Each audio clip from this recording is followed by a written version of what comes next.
There is a wealth of ancestral material waiting to be rediscovered within the Northern European spiritual and shamanic traditions, from sitting on grave mounds to connecting with Norse deities to the many cultural complexities that still exist today in the Nordic and Arctic people and beyond. And this is a lot of what we dive into in this episode of Birdsong with my guest, Imelda Almqvist, who is an international teacher of sacred art and Seiðr, which are the Old Norse traditions, the ancestral wisdom teachings of Northern Europe.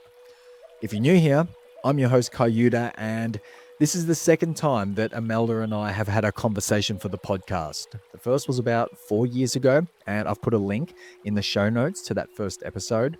But in this one, since writing is one of Imelda's big passions, I actually began by asking her about writing as a spiritual, shamanic, creative practice because so far she has written 5 non-fiction books, which are Natural Born Shamans, a spiritual toolkit for life, Sacred Art, a hollow bone for spirit, Medicine of the Imagination, Dwelling in Possibility, North Sea Water in My Veins, the pre-Christian spirituality of the Low Countries, and her 5th book, which comes out in May 2026, is a handbook for Rune magicians titled Portals, Patterns, and Pathways.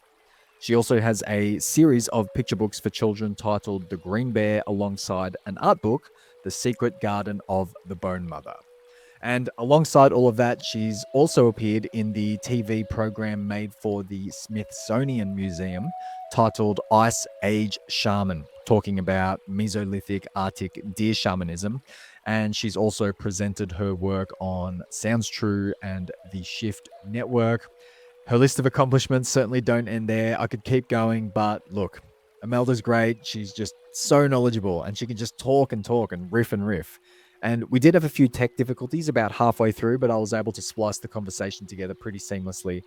And some of the themes that Imelda shared so generously about in our conversation includes, quite obviously, her writing and creativity practice, her forest school in Sweden as a space for connecting with nature spirits, ancestral spirits, sitting on grave mounds as an ancestral practice, harking back to the old mythologies around the great Norse god Odin. She shares about her recent visitation to Greenland as a lifelong dream of hers to paint under the northern lights, and she also hosted a sacred pilgrimage there. We talk about connecting with ancestral spirits and neglected deities, the role of imagination as a conduit for connecting with spirits and deities, having discernment about or around real connection versus fantasy and projection, her experiences with Indigenous Arctic peoples, particularly the Sami, and some dialogue around cultural transmission and trauma and activism and all of the complexities within that. And also the ever relevant theme of initiation, particularly Imelda's journey into elderhood and her parallels with the mythic figure Baba Yaga, and also being claimed by the archetype of the hag. There's a lot more that we get into, but I'll leave you with it for now. All the links to connect with Imelda and myself can be found in the show notes. Let's get into it. Well, let me start with the writing piece then, because you're a prolific writer. You have multiple published books. You're working on more, which we'll talk about at some stage, no doubt. You release a steady stream of essays on Substack. And then, Yeah, of I course, do. parallel to that, you're a painter, you're a shamanic spiritual teacher, a ceremonialist, a researcher. You're a mother, although, as far as I'm aware, all kids have flown from the nest. Well, not flown the nest, but they're all in their 20s now. So they're Yeah. not Okay. kids anymore. Well, They're young men now. sure. Yeah, I get it. Well, I'm sure you wear lots of other hats too, but I would love to dial it into the writing to begin with and ask you this question, and we'll see where we go from here. But I'm curious to know, how does writing function in your life, if at all, as a type of shamanic or spiritual practice? Well, very much so. I mean, I keep a dream journal. So I start every morning by writing down my dreams or sometimes sketching information I receive in dreams. I have an art diary as well, with like making note of a future painting I want to make. I also use writing just for myself in a therapeutic way. Because even Mm, when I write my Substack essays about various topics, often about spirituality or shamanic perspectives on what's going on in the world, uh, yeah. to some extent, it's also working out what I actually think. By putting it in writing and doing the research, I get greater clarity on where I actually stand on an issue. So it helps me as well. Mhm. So I would say that both writing and painting are at the very heart of me. They're like my two main ways of interfacing with the world, really Mm. basic practices. How long have you been doing your morning dream diary, dream journaling for? Since the teenage years, I think when I was about Wow. maybe 14, there was a book that's, found at the library in the Netherlands where I grew up. Mhm. And it was about like how dreams are really interesting and you can sort of, get to know yourself better if you keep a dream diary. So that's what I started doing, and I'm still doing it. And that's many decades ago. Do you have that entire archive tucked away somewhere? Yes, it's all different books, and then unfortunately, I never just bought like a large amount of the same. So it's all different, like sizes. It's like a motley crew of books. But yes, I have Yeah, yeah. I have a large. I almost need an entire bookcase in my house just to have all of my own, like art diaries, dream diaries, like my own notebooks. Yeah, yeah. Do you have a process where you go back through and look at your old artwork or your old dream diaries and recollect Yeah, them and some of the reflect on them? time. Some of the Yeah. time. And also, like, I stick Post-it notes in them. Something is a really and I use, like, fluorescent pens as well. So I think something is a Mm, particularly good idea. Just make, stick a Post-it note so I can sort of see where the interesting page was. And then I'll pick it up again 6 months later, sometimes 4 months later. Or, I'll have a series of dreams and I think, yeah, but this is interesting. Like 3 years ago, I was having similar dreams.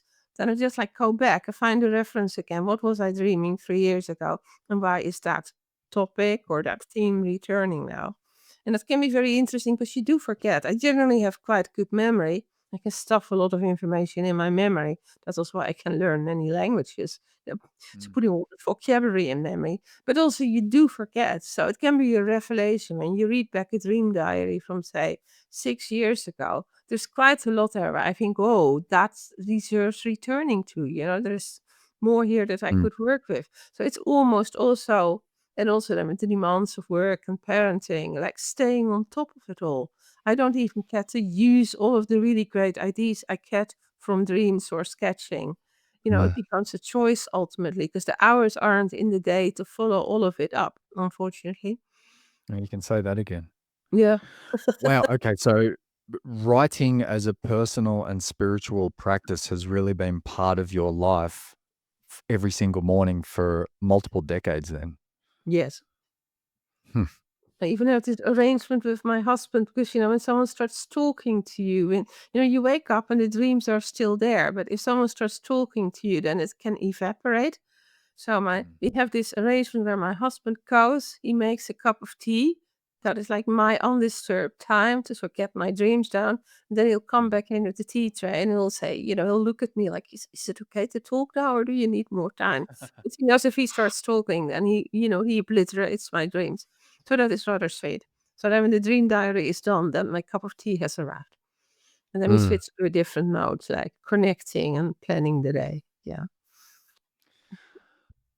Yeah, I'm curious how you work with, I mean, we could call it the spirit of writing if we want to call it that. Like, what's the, is there a decision making process or creative channeling process when it comes to what you're going to try and draw down from the ether, if you see it in that way, through your mind onto the paper or onto the screen? And perhaps this is a really a question about being a channel for Mm. inspiration and creativity and how you work with that and what kind of decisions you make about what am I going to focus on today?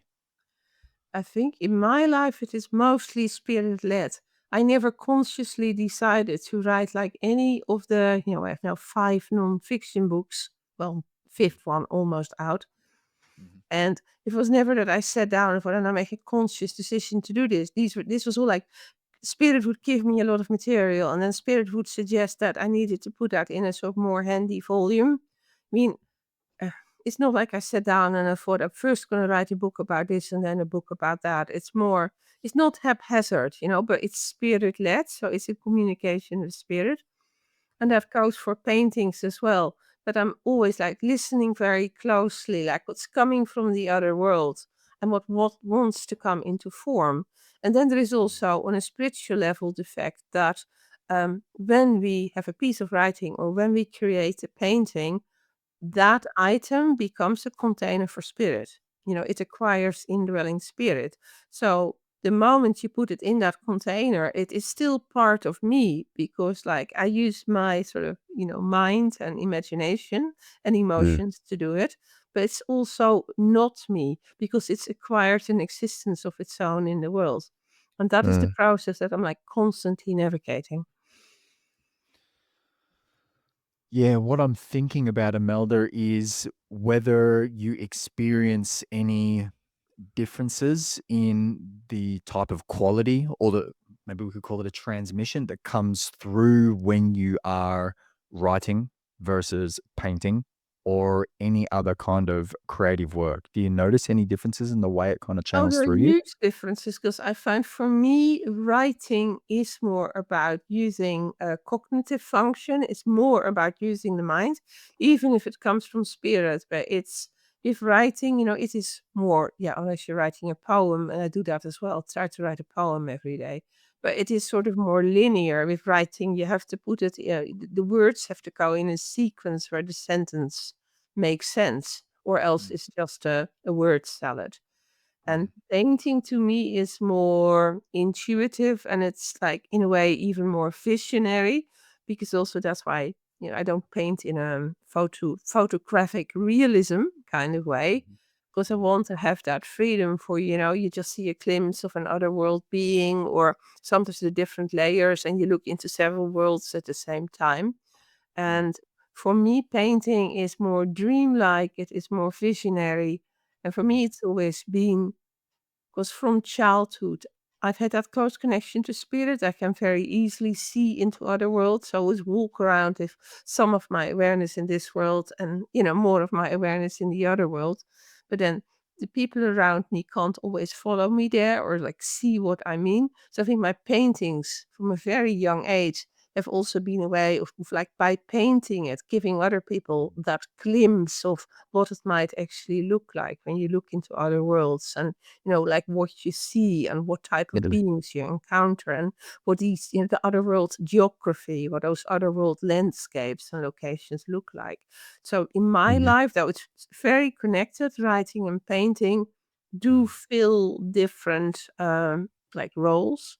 But I think they mhm, complement each other quite nicely because I can write an essay on Substack, but then I illustrate it with painting. So it is mhm, not just words. And by giving a visual, I hope that people find it more captivating or more mhm, easier to enter into. Does that make mhm. sense? It does. It makes complete sense. Yeah, after looking through a lot of your Substack essays, it seems you have quite an active community on there. And I I've known do. about Substack for quite some while, but I've only paid more close attention to it, maybe just in the past couple of weeks. Oh, So okay. I wasn't too familiar with the landscape of Substack, but I knew how familiar, how popular it was getting. And with your active community, and I mean, you've got your 5 books, your next one on the way. In regards to the writing, do you, is there some sort of imaginative or initiatory or creative quality that you aim for to offer your reader? Like, what do you have anything in mind when you're thinking about the other end, the people who are going to be reading the writing? Yeah. No, I think, and that's really important because, often I make, back to painting for a moment, I make Mm, paintings because there's something I want to explore or there is a deity I'm connecting with. Or sometimes in dreams, I see glimpses of some Neolithic bird goddess and I want to just get as close as possible and using images and ceremony is a way of doing that. But for mhm, me on Substack, because I have an audience there of a few thousand people, so people who actually read the pieces, there is more of a responsibility that how do you say you could start a Substack and just write about your own thoughts. And I think a lot of people do that. It's like the pleasure of writing, or it's more like keeping an online diary. And I Yeah. think that that is fine. But for me on Substack, the whole point is I'm with these essay, I try to give other people something that they can run with. That might be something, an issue they want to think more about. I sometimes Mhm. share about basic spiritual tools, or tools for dealing with, whatever, if people break boundaries, or if you bump into forms of spiritual narcissism, or whatever it might be. I have a really wide range of topics on there. But I feel if I only write what amounts to diary entries, that ultimately becomes quite self-involved or even possibly boring for other people. So with Mm. Substack, I always try to make sure that I put substance in there that is of use to other people. And it seems to be that, because that's the feedback I get, where people said, "Oh, I really learned something," or, "I need to do my own research," or, "Gosh, I Mm. practiced this at a family gathering, and, yes, these tools did work," or whatever. Yeah, you really do cover a diverse range of topics on there after I spent several hours going through your Substack and reading over a lot of them and taking a good look. And I'm curious to know the community of people that you have that read a lot of your writing on there. Are you connected with them through your teaching programs? I would say it's quite. I mean, I certainly some of my students are on there, like on all continents, because my teaching is very intercontinental, very global. So Mm. certainly some of my students are on there, and they'll come in the comments. But I would Mhm. say the bulk of it is that Substack has become a new. It's like a social media platform as well as a sort of newsletter and blogging, or it hosts writing site. Mhm. And Yeah. then there have always these issues with Facebook and Instagram, and all the issues that are playing out on Meta. And there's been a kind of exodus away from that, where people just couldn't, hack anymore how the management deals with those platforms. And Mhm. then Substack has been there for a while. I mean, I started there 2 years ago, but it's much fresher. You don't get all of the ads, the sort of things that make Mhm. dealing with Instagram and Facebook quite obnoxious at the moment, or like algorithms that get in the way. Substack is like set up along different lines, and it really gives writing a chance. So when I started writing there, and also you connect with other writers, and you can recommend each other's work. There's a section says, Imelda recommends, or Imelda is recommended by, or like whatever. So you do that for each other. So Mhm. also then people come in who are like in the audience of other people, so to speak. So I would say that Substack is primarily its own audience. Also, some people might click on a link on Facebook and think, "Oh, I want more, I subscribe." But you can also read all of the blogs separately. You don't have to be a subscriber to see them. You can just click on a link shared elsewhere. Mhm. So for me, it's also been about connecting with a whole new community of writers. And obviously, like say, a lot of young people are on TikTok, and it's their main platform because it's all short videos. But I Mhm. think on Substack, at least from as far as I can tell, my audience is maybe people who are slightly older, meaning like not in their teens or 20s, though there will be a few. Mhm. And people who still have master the art of long form writing, because I really love, I don't like presenting everything in little memes, and everything is like 20 seconds only. You can Mhm. only do so much in 20 seconds. And what I love about Substack is that, as you know, you've looked at it, I take on quite difficult concepts, such Mhm. as organ donation, spiritual narcissism, shadow work, whatever it might be, or AI. Yesterday's Mhm. speech was about AI and techno religions, or techno spirituality.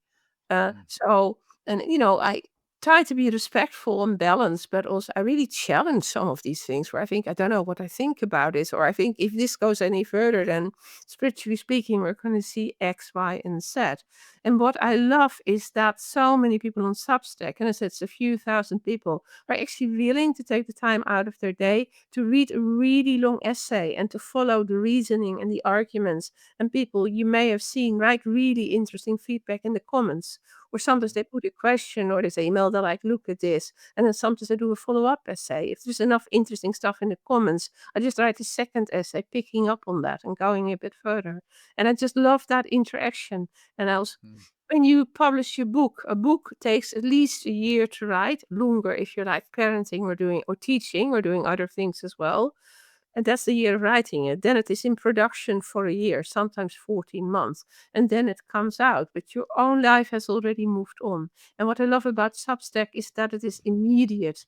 I wrote it yesterday. I sent it out to my audience today. And within an hour, like comments and feedback start coming in, or people start telling me what they thought or what their own experiences are.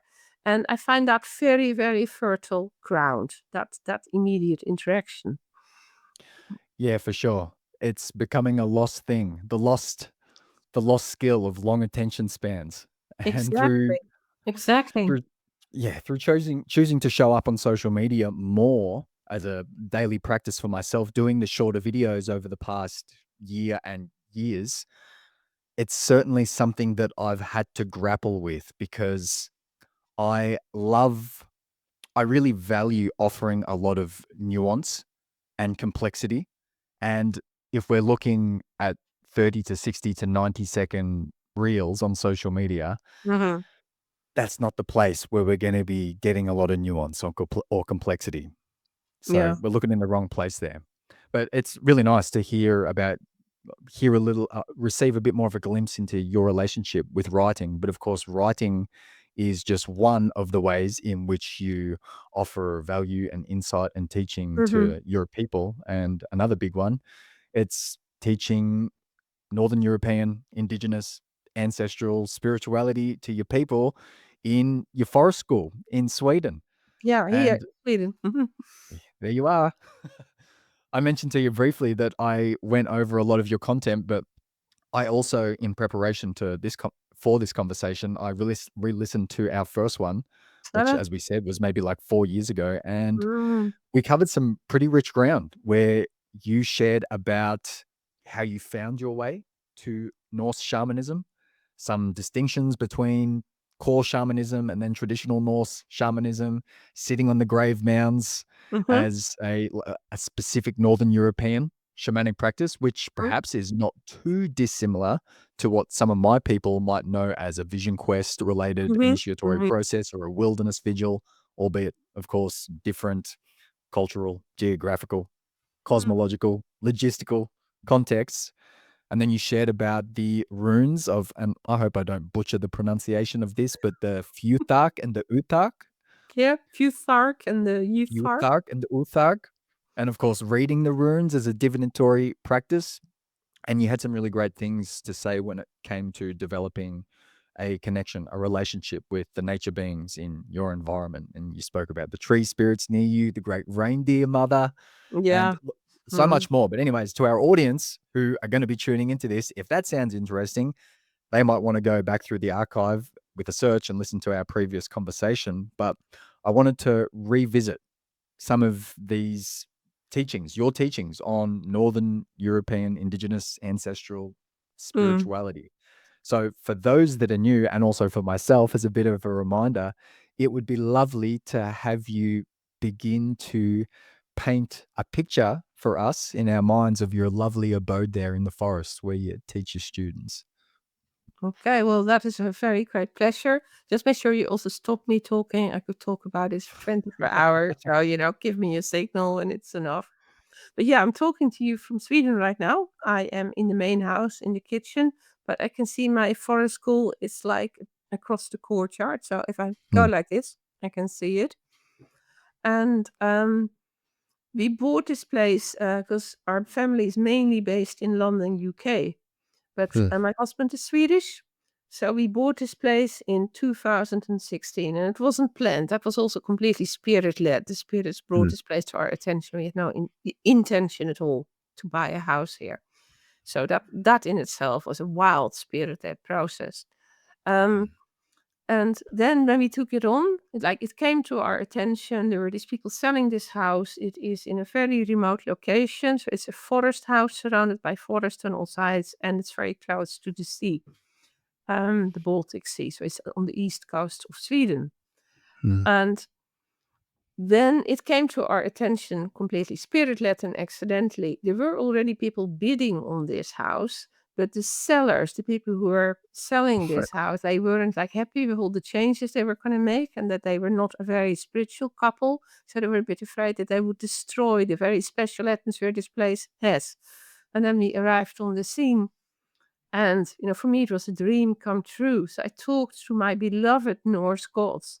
And they said, Imelda, we found this place for you, but there is just one thing. If you promise that one of these buildings, because there are like 3 buildings, if Hmm. you turn that into a forest school, but also if you forget about core shamanism, that's done now, but you dedicate yourself to this ancestral Northern, the indigenous spirituality of Northern Europe.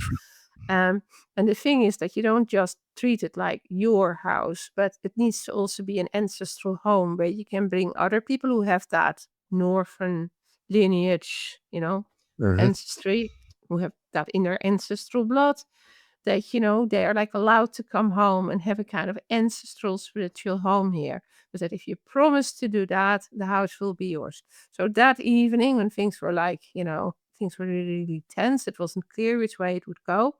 I did a ceremony in London where I formally made an oath, and I promised that, if we get this property, I will create this forest school. Hmm. Following morning, we woke up and like 8 o'clock in the morning, because in Sweden it's an hour later than in London, the estate agent called and said, "You got the property. The other couple have withdrawn, like they don't want it anymore." So then we got this. So that was like in the, that promise was in the as part of the process of getting it. And then for me, it's very much because, yes, I did have, I trained with teachers of core shamanism. That was partly because my children were much younger then, and I couldn't so easily go to the Amazon for long periods or whatever. But and core shamanism has its uses. It can be a very good thing for Western people who are starting out. But for me, there was also an ancestral spirituality waiting, and it got to a point where it didn't make sense anymore to focus. Why would I focus on core Hmm. shamanism, where I have this entire heritage on the doorstep? I also speak several Scandinavian languages. I'm Dutch. I speak Dutch. I can read in like German, French, Danish, etc. Hmm. It's like something has to change. So I made that promise to the Norse gods, and then I started putting together a curriculum because I was already teaching Seder introduction courses before, like a 5-week intensive where we immerse ourselves up. For 5 weeks, we do nothing else, and then we do ceremonies in the evenings. And a lot of my students said that this has opened the whole world for me, but I would like to go further. I would actually like to have the tools to work on a professional level as in being a practitioner. And that's then Hmm. called the Seid Kuna for a woman and the Seid Mother for a man, who makes like Seder their profession and, who does that with other people. And that's not what the introduction course is. The introduction course is of giving people a general overview. Uh-huh. So that became part of the vision here in Sweden to sort of put together such a program and also really asking myself, these sort of areas of work we have in core shamanism, what's the equivalent actually in my home tradition? And then it Uh-huh. got very, very interesting because in core shamanism, say the practice of soul retrieval is really large.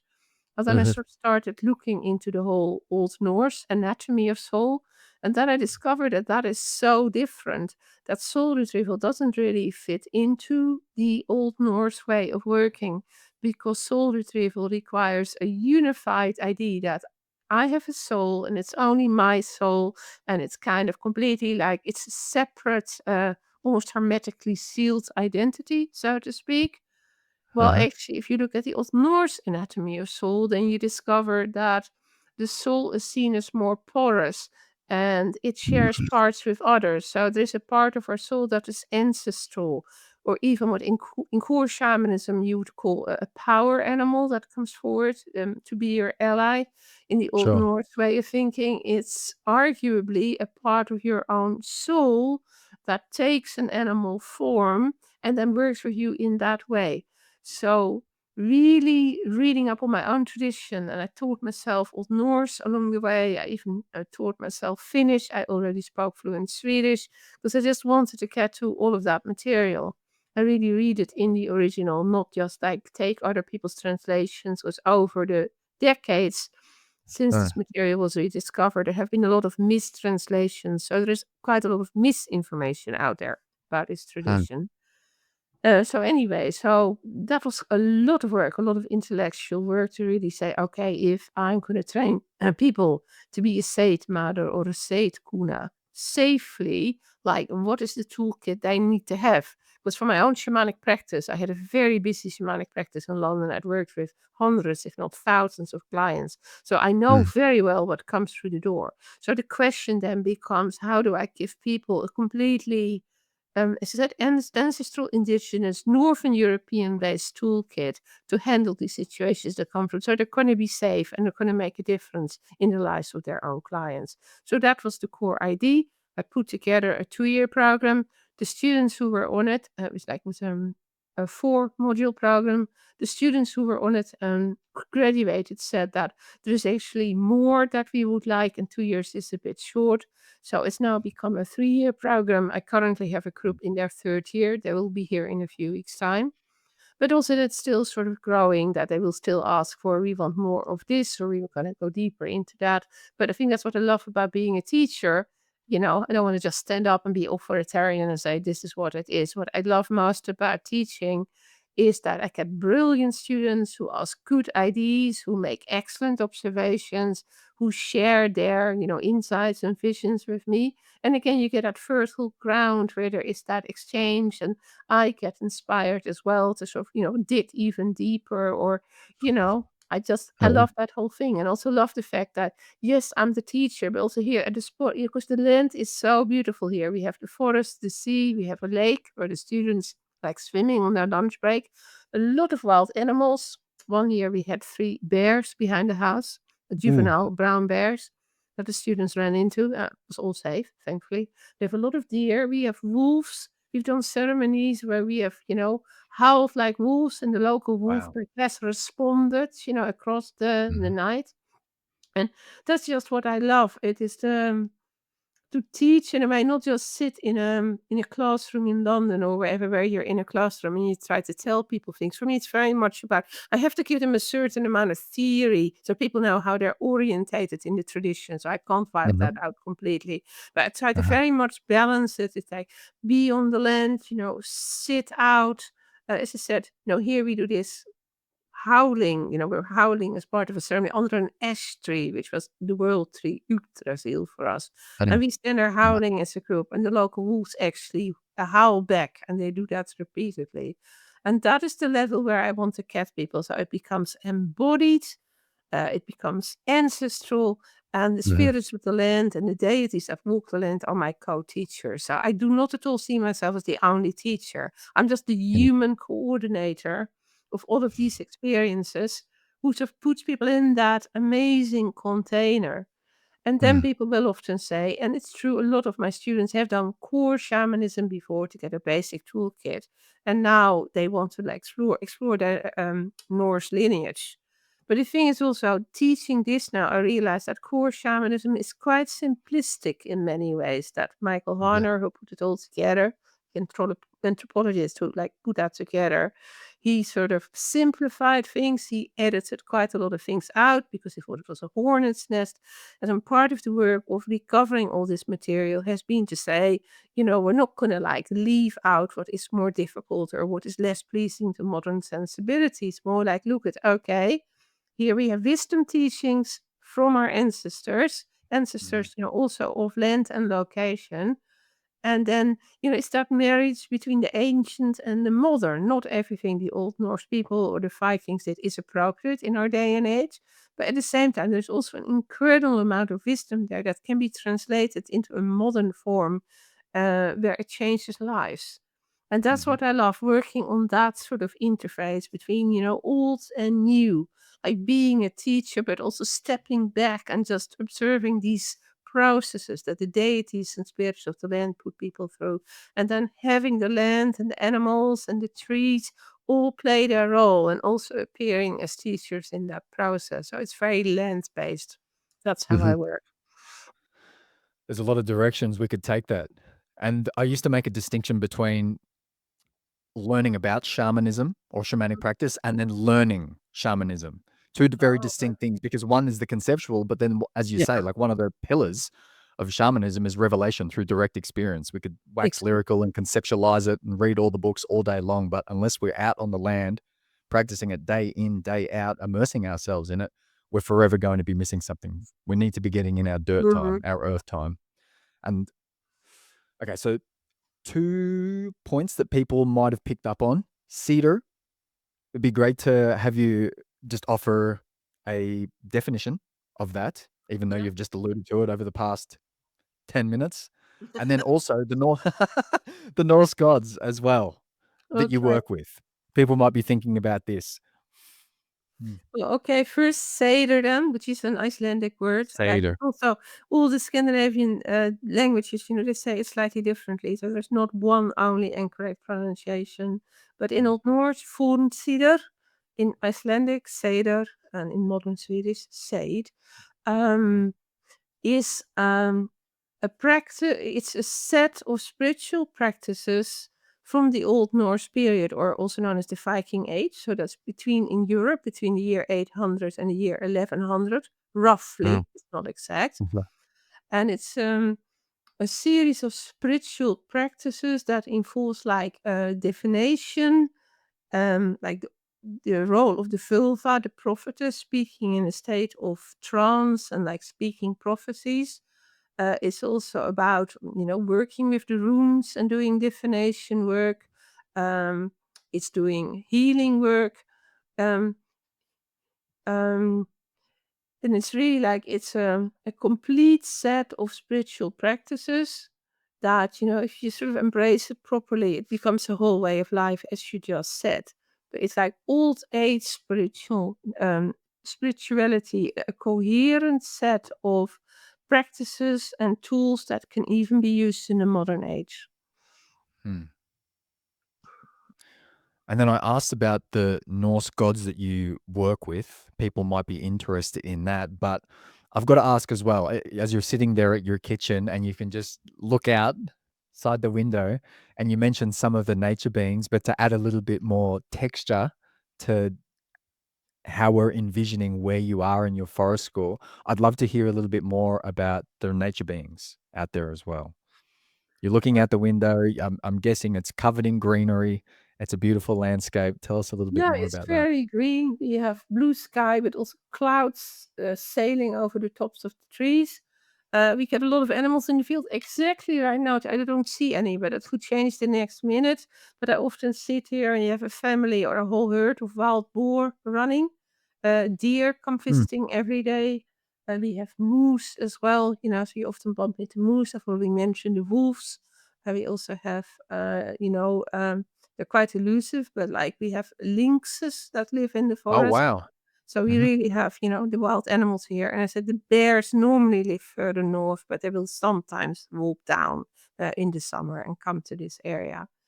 And then also we are right on the point where the forest meets the sea, which is the Baltic Sea. So there's a point where the forest stops, and then you have the sea between, like, here, and then across the water we have Finland, Lithuania, Latvia, the Baltic states, and Russia. Actually, we're really close to Russia here, Yeah. across the water. And then you have also the spirits. Yeah, you have the spirits of the land, like where to start, and then you get like the other world beings. You already mentioned the deer mother, and I did a whole art video which is on YouTube about how she came to me and how I work with the deer mother. And then we have the Norse gods. And, I work more closely with some than with others. But also they come calling sometimes in a very physical form. Like last week, there was a night where it was, and the darkness is just returning after the midnight sun. We've had the midnight sun. But the dark, we're now at that point. I saw the stars for the first time, and there is some darkness. And one evening, Norse Thor came calling. So these massive flashes of lightning, and there was thunder. And also this house like sits alone. It's not near any other houses. So these flashes of lightning were like bouncing through the house as well. And then after the next morning I woke up and there were like even more sort of spirit beings because there was this circle of mushrooms that had sprung up around our little forest house in an almost perfect circle. There were some gaps, but you could see how it sort of curved around the corners. Um, and then I sort of realized that, that's like a sign of the presence of the Fae, small folk, since we're the hidden folk, fair folk. And then I've been doing pieces of work working with that to see what is actually underneath our house. And, that's like a whole other topic. And Yeah. that's the thing as well. So we have the spirits of the land. And in the Old Norse tradition, that's understood as, how do you say? People sometimes say it's a bit sexist, but I think we cannot project, say, feminism, 1,000 years back, more than 1,000 years into the Viking Age. But it was understood that after death, that when men died but wanted to stay involved with matters of earth, that they became Olfar, and that translates as elves, but it's not little butterfly beings. It's more the proper word, elves. And as the Ulfar, they are like compassionate ancestors who stay around and they keep an eye on matters such as, the harvest, how the farm animals are treated. And you have the weather spirits as well. Um, you know, like it's about being in right relationship with land. You're not going to have a good harvest if you're not in the right relationship with land. So being good, or, good Mm, stewardship of the earth. So that was very much seen in the Viking mm, Age as a male domain. And then you have the Deesir, who are more who of the women who after death make a post-death choice of still having a job and a role and staying involved with families on Earth, and that's the feminine realm. So the Deesir, they watch over like the house, the birth of children, the parenting, the processes that happen in the house, such as cooking. Um, you know? And in our day and age, that sounds quite sort of terrible if you split it up like that, because, we have all these ideas that are, there shouldn't be differences between men and women, but that was just not the belief in the Viking Age. But the mhm, deeds here are like the deified or the compassionate mothers, and you would call on them, say, if you have fertility issues, or say if you're about to give birth to a child, or say if grandma is dying, these will come forward and like hold the space. Um, and like so, working here in this way, and we have a bathhouse with a sauna as well. And the sauna in both Russia, Finland, and in Sweden was originally seen as the house of the ancestors. It was far more than a place where you just go to have a sauna, but as the house of mhm, the ancestors, you also connect to all the ancestors, who've been there before. But also when people were sick, it was like the warmest, cleanest place where they were taken into mm, the sauna or into the bathhouse. And it was also the place where a lot of well, the wizards or the magical workers worked their magic. And there's sort of Russian tales about how, the magical worker would go to the bathhouse at midnight and do their stuff. mm, And and all of these layers are present here. It's almost too many to address. And then you have individual tree spirits, because we have all of the wild flowers, a lot of wild herbs. There's no insecticides used here, so we see very rare flowers like orchids. Then you have all of the insect life, including too many mosquitoes, which I don't particularly like.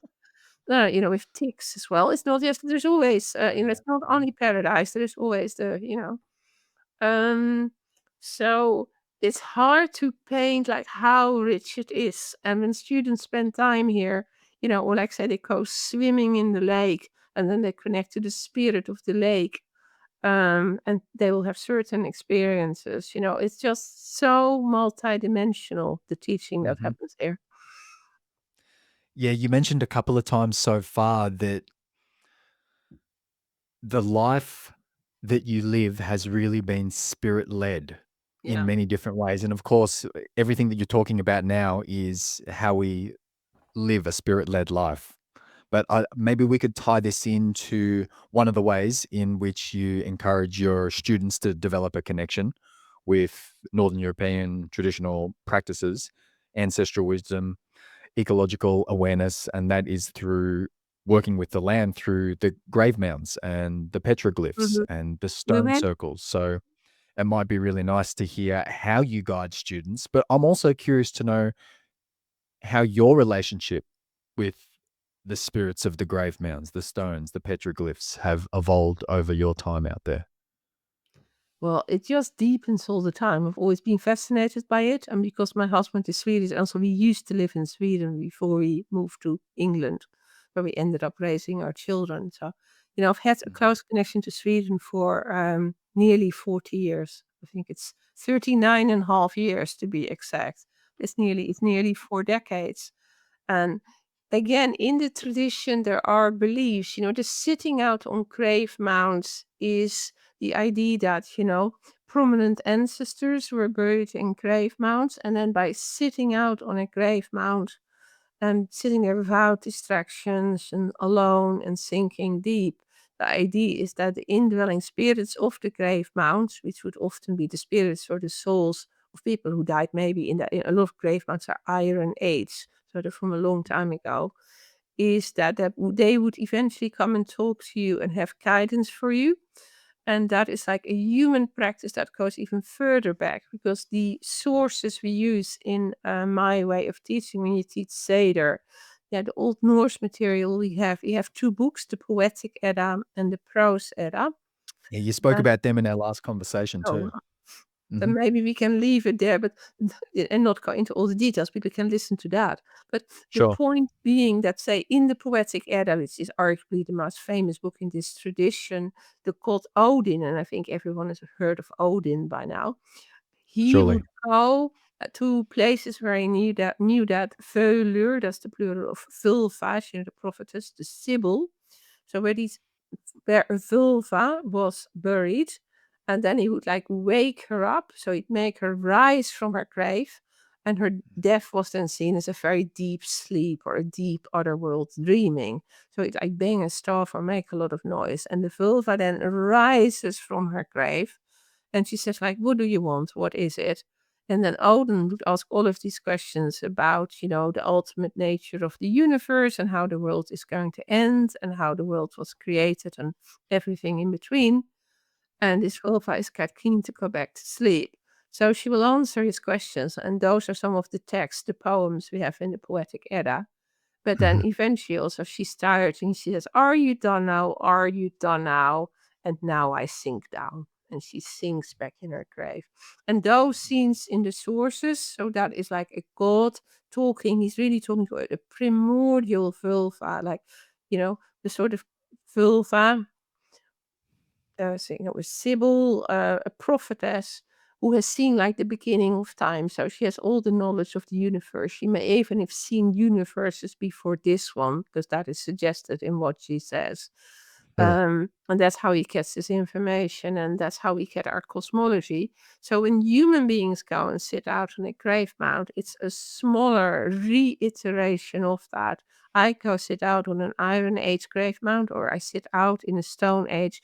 It's not a stone circle so much as the stones that in ship formation. So it's more like a ship, not a Mhm. perfect circle. And there's all sorts of reasons for that to do with the conceptualization of life after death.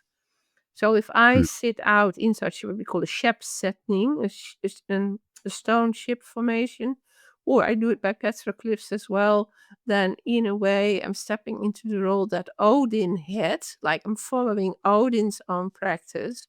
And by sitting there, I become receptive and I open myself to what the beings, the intelligences, the deities there want to tell me. So that's how it's meant to work. So yes, I take my students on field trips, and I take them to these places and we sit out there, and we will sometimes sit.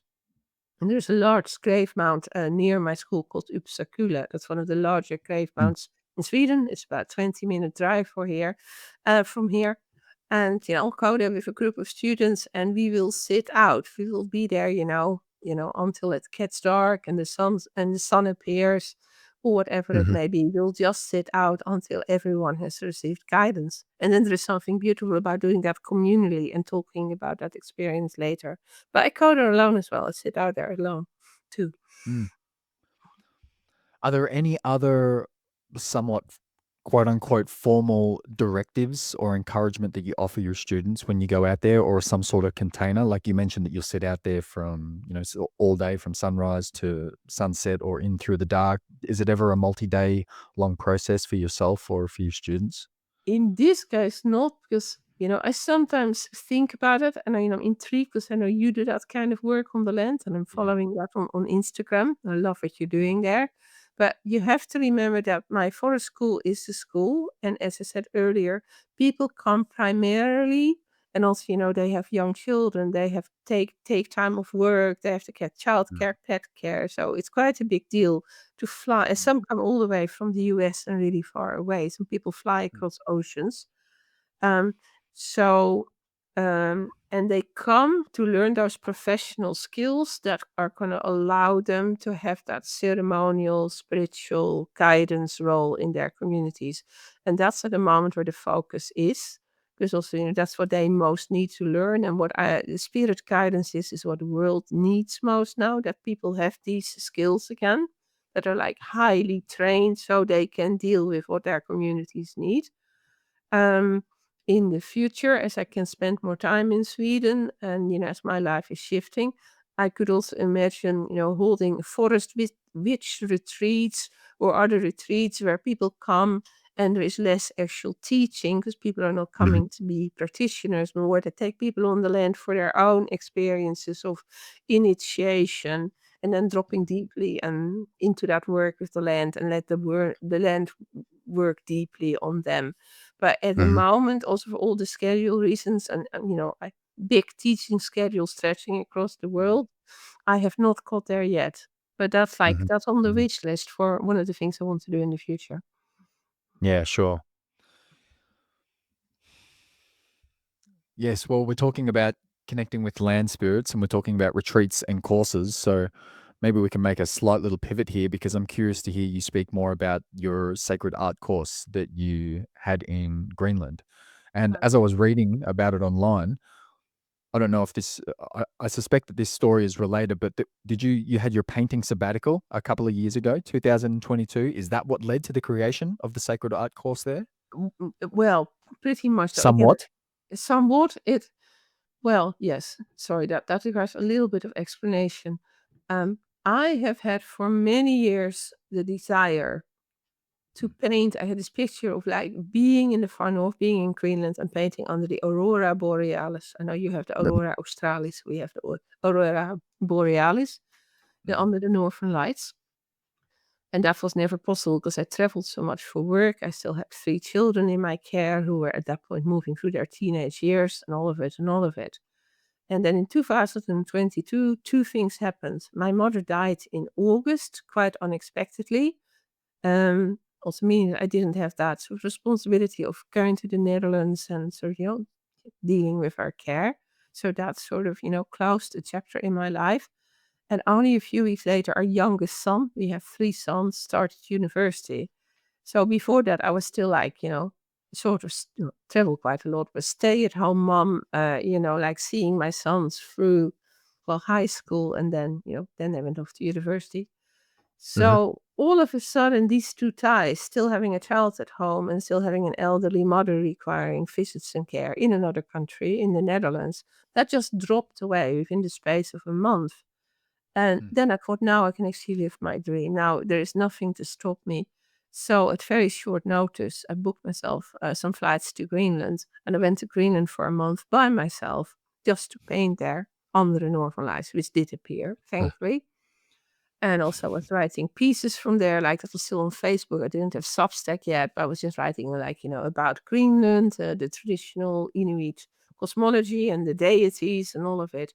And while I mm, was there on the land, I was actually approached because people then also say, cultural appropriation, we shouldn't steal other people's spirituality. So people were fine with me painting in Greenland, but it becomes dodgy when I start connecting to Inuit deities, or maybe it could how be. interesting. But the Mm, thing is that Greenland was Christianized by the Danish people already. I mean, that process has gone on probably for 2 centuries. But the reality is that in Greenland at the moment, absolute bulk of the population are Christians. They have churches, they go to church. So they were encouraged to walk away from their own Inuit heritage and, the Mm. older deities and the older, all the taboos and spiritual practices they had. So I went to Greenland for myself also to heal, the grief of my mother's death, the grief of, last child leaving home and all of a sudden not being a full-time mother anymore. So I went partly for my own healing process. But while I was there just walking the land and walking in the mountains, taking a paint kit with me, I was approached by these spirits. And one is like Sila, who is like the spirit of the weather and like air and consciousness. Sila is also the word for weather in Greenlandic, but it as a Huh. spirit or a deity, it's larger. And then there's also Sedna, who's the sea keeper, or the goddess of the sea. And the place I was by the sea. And, Sedna and Sila came and they were like asking me, why do we not receive offerings anymore? Like, what has happened? And Sedna is the sea keeper. She lives on the bottom of the sea. And traditionally, it was the case that she could withhold the game, like the sea animals that people lived on, that they hunted. And then the idea was if she was displeased, she withheld the game, so there would be famine. And a shaman, an angakok in Greenlandic, would have to like go down to the bottom of the sea and then comb all the tangles out of her hair. And until she was like pleased with the treatment, and then she would release the animals, and then there would be food again. And all of these practices, Mm. have stopped. And these are really powerful beings because before the colonization of Greenland, people there still lived an almost Ice Age lifestyle. They had Stone Yeah. Age tools, but they survived in a way like many Westerners died in these Arctic location. So they had all the Ice Age technology to do it. And that all changed when, the Westerners came, etc. Yeah. So to cut a long story short, it was these great beings and also the spirits on the land themselves saying, but we want to be honored again. We want to come back into consciousness. And at some point they said, but like, it's great to have you here, but can't you bring a group here of like-minded people? Because the locals are not going to do it at this point in time. Can you bring a group here so we could have these ceremonies again? So that's what I did. I came Yeah. back, I wrote about some of that. A lot of my art students said, Imelda, they're just reading your sort of what do you call it, diaries from Greenland. This is so amazing. We want this. So a lot of my art students said, please, organize another trip and take us with you. And I thought, well, that would be a wonderful thing to teach in Greenland. And most importantly, the spirits and deities there have asked for this. Because of Christianity, the locals are just not doing it. It's not that I'm not stealing spirituality or I'm not teaching Inuit spirituality. I'm meeting a request from the deities of the land and the spirits of the land. So I got together a group of art students. We went to Greenland. It was September last year, so almost a year ago. And we just went there. We went to all of these places. And, we did ceremonies. We did ceremonies by the sea. We did ceremonies in the mountains and by the lakes. And we did use the Inuit imagery like that. So we did a ceremony where, and all my students are shamanically trained, where we had one student represents Sedna, the gamekeeper, the goddess of the sea, as it were. And then we had another student became the Angakok, the shaman, who was like combing the tangles out of her hair. And like we did all of this work, and there was a really a feeling of contentment in the area where we had worked. And then we all, went home again. And very shortly after that, of course, Trump came to power in the US, and this whole storyline started up about Trump wanting to buy Greenland. Because we really, and it sounds Sure. arrogant, we had a feeling that we had done something important. And some people would say, oh, Imelda has no business teaching in Greenland. It's cultural appropriation. I think it's not cultural appropriation if you're being asked if you follow the instructions from the deities and spirits on that land. And that is what I had done. And then, as I said, and a lot of that was also about the sovereignty of Greenland and the richness of Greenland's own tradition. And, Yeah. eventually Greenland sharing that whole Scandinavian layer that's going on at the moment. And then when the whole Sure. story about Trump wanting to buy Greenland, when that came up, the students and I, we all said, aha, we didn't know it yet, but part of the work we did was a sort of awakening of these ancient powers in Greenland as Good. part of Greenland pushing back on this idea that, the United States is just going to buy up Greenland and annex it. And maybe Mm. I'm being fanciful, but all the students experienced it like this as well. So again, it felt like the timing of the timing of our visit and that the work we did, we knew we wanted it to serve a higher purpose. But I Mhm. now would say we were called to Greenland on that particular timeline because something was in the future that we didn't know yet. Does that make sense, or does that sound It does, polluted? yeah. Yeah, no, that makes sense. Wow, okay. Yeah, I do have a question about fanciful ways of thinking and fantasies and projections, but I'll get to that in a minute. In a minute. So, okay, Greenland was Christianized. The ancient ways have become almost entirely lost, but there are still fragments that you've been piecing back together. You've been guided by the land spirits and some of these mostly neglected deities. I'd love to ask you a little bit more about that, about developing a relationship with these neglected deities. And perhaps a place to start with that or to go deeper into that would be to invite you to share a little bit about how those spirits begun to reveal themselves to you or speak to you or through you. Well, that in truth, at least with Sedna, was already happening a long time ago because I always had a great love for Greenland. I always had this, as a Sure. Dutch person, the feeling I was born too far south. I had this feeling, like geographical dysphoria that I should have been Sure. born. The further north I go, the happier I am. But Mm. thankfully, I have this Swedish husband and, get to be in Sweden. But really, like, I wouldn't mind going even further north, Arctic Sweden, Greenland. So that's Mhm. always been there. And I remember then my children were much younger. Sedna already came very strong because I was working on a series of paintings, and then I had just connected to the Inuit goddess Sedna.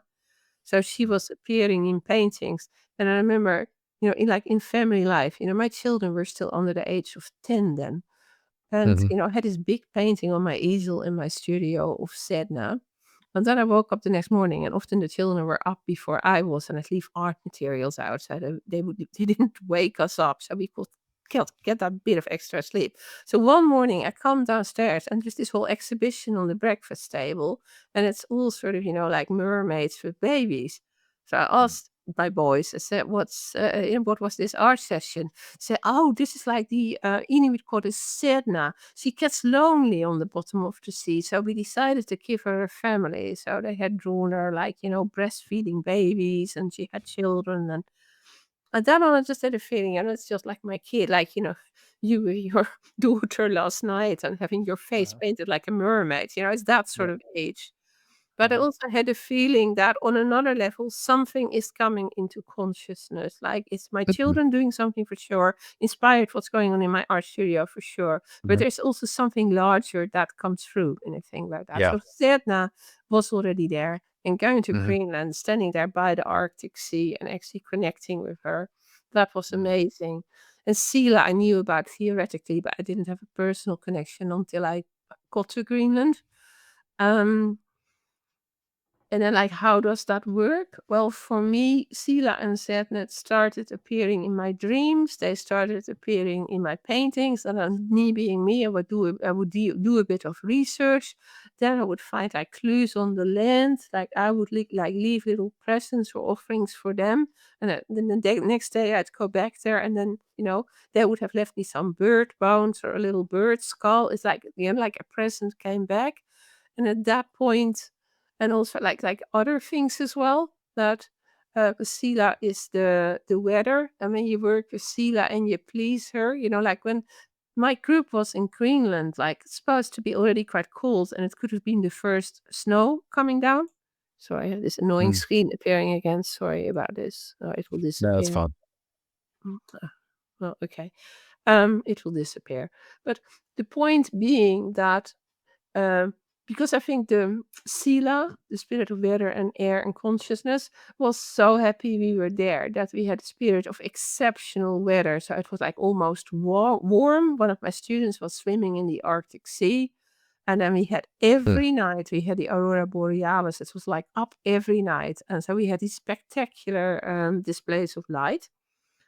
And there really is that thing, when you work with the spirits of the land and you really try to tune in and you try to perform tasks they want you to perform, there's going to be the return gifts. It's like, like we made this effort to come. Students came from all over the world and we had this exceptional weather window. It was like, blue skies and, it was like wonderful. The sort of weather you rarely get in Greenland. Yeah, I mentioned that fanciful thinking part as well, and maybe we can jump into that. And I'm curious to know if there's any kind of insight that you offer your students when it comes to discerning between the voice or the nudge from the deities to connect versus something that's not that. And Yeah, the yeah. word that was going to come to mind was imagination, but I actually really hesitate to use that word, imagination, Yeah. because I suspect you might have something to say about how imagination and deities are actually linked in a good way. And I say that with one of your books in mind, which is, of course, Medicine of the Yeah. Imagination. So, yeah, the Well, voice of the deities versus one's own made up fantasies or projections. And now, actually, there's two questions in here that I'm thinking of. The first is, well, what role does imagination play in deity connection? And then secondly, the discernment between genuine connection versus the mhm. projections or fantasies. Yeah, and there is another word in there, ego, I think also needs to be in there on the negative side. Um, but yes, I mean, I think it's Yeah. absolutely true that, you know, spirit, our imagination is the place where the spirits and the deities communicate with us. And that's also how they can communicate in dreams. Mm. It's like, because I'm sure our imagination is involved in dreams. Dreams are more than imagination only. But, our imagination is the interface where it all happens. And then, of course, the moment you have that, um, there is the risk that you would be making something up. And this is a key concern for many people who first start doing shamanic work or they maybe learn how to do a shamanic journey. This is an issue I've written about very extensively in my third book. It's called Medicine of the Imagination. And the thing is that there is no way around it because our imagination is the interface where spirits and deities and all things spiritual connect with us. And that is also why when we do shamanic work, everything sees it or perceives it a little differently. That's because it is filtered through our imagination and therefore also our own sort of, experiences and beliefs to some extent. And then I often get students, like beginner students, asking, but how do I Mhm. know I'm not making it all up? Because kind of then it doesn't mean anything. And I always say that there is Mhm. no shortcut for this. In my experience, I've been teaching students for, I think, over 15 years. You know, as I always say to students, have an open mind, even if you think you're making it up. Like, stick with it, like, give it a bit of time, don't give up. Because in Mhm. my experience, sooner or later, if students stick with this slightly uncomfortable process, they're going to say, but now something came through, a piece of information that my waking mind would not have known. Like I'm being told something or shown something that I know is not in the landscape of my waking mind. And then often it's something they can check out. Or like say they get information that whatever one of their ancestors is from Siberia or that there was a grandmother from Argentina somewhere in the family line. And that information can be Mm. checked. It's like on break time, call your family, see if this is known.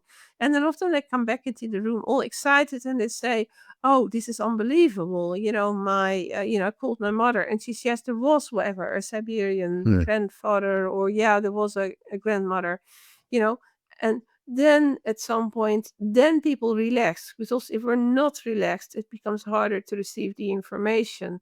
So Uh-huh. often there needs to be that little gift from spirit. And also, you can ask for that to some extent. If you're really struggling with the spirits, you could say, could you please give me something that will help convince me? And in my experience, they will work on that.